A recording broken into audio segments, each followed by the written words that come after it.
Hello and welcome to the third rail. If you follow the channel, you might have stumbled across one or two of my running session videos. They always feature a little rail bus going back and forth on a shuttle line at the center of the layout. To do this, I use a Märklin Electronic Controller 6600.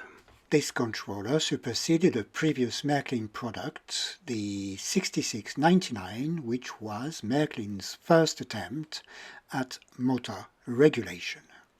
It was produced between 1978 and 1982. Thanks to the few standard electronic components used by this controller, the driving characteristics of locomotives are vastly improved, especially at slow speed.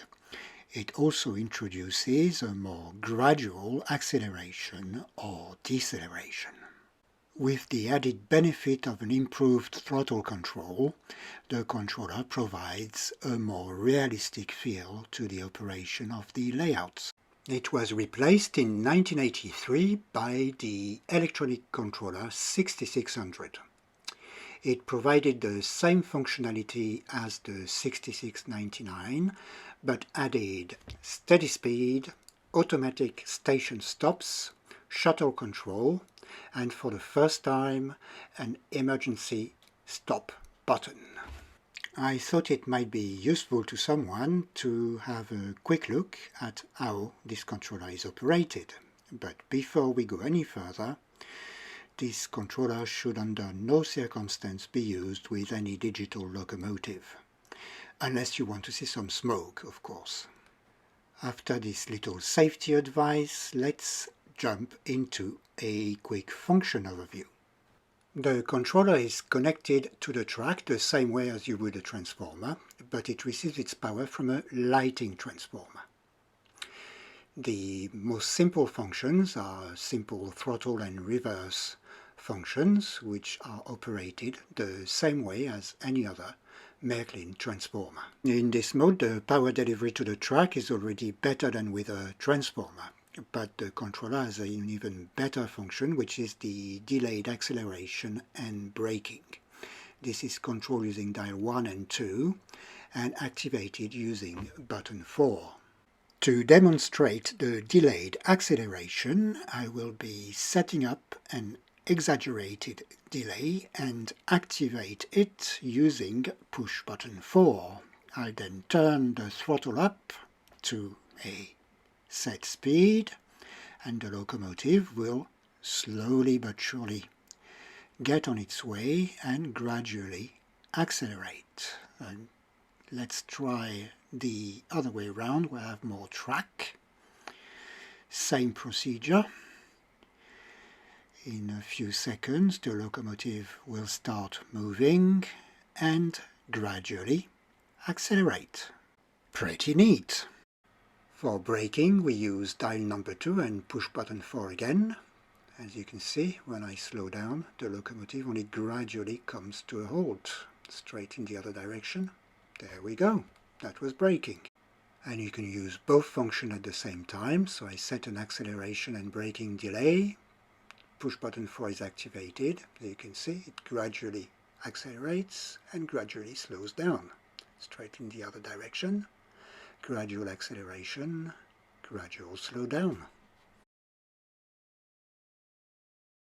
Automatic station stop and shuttle functions are triggered using switching tracks connected to a port on the back of the controller.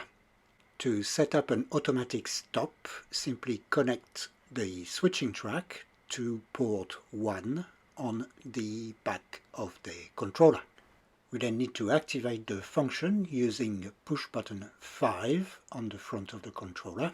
A green LED should light up, and if we send the locomotive on its way, we can see it briefly stops after crossing the switching track. We can increase the stopping delay using dial number 3. We're going to send the locomotive back to where it came from and then send it back on its way. And we can see that the locomotive stops, waits for the set time on dial 3, and then sets off again.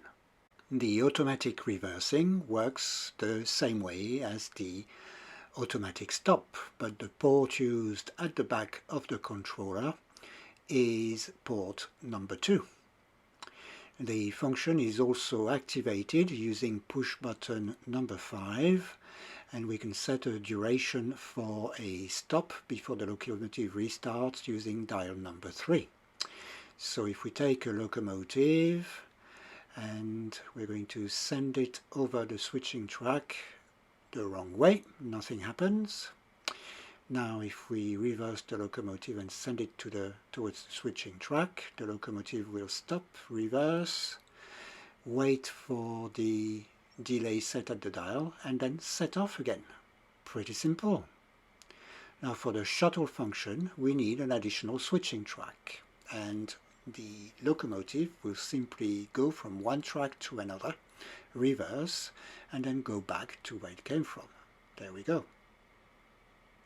See, the locomotive will carry on. I've not set a delay, so the locomotive starts straight away. I can use the stop button, the button number 6, to stop the whole thing. Let's add a delay now to this shuttle service. Let's reactivate by disabling the stop button. As you can see, the locomotive stops and then sets off again, stops, waits, before it goes back in the other direction. An automatic stop can also be used at the same time as the shuttle function. We just need to add the switching track and connect it to port 1.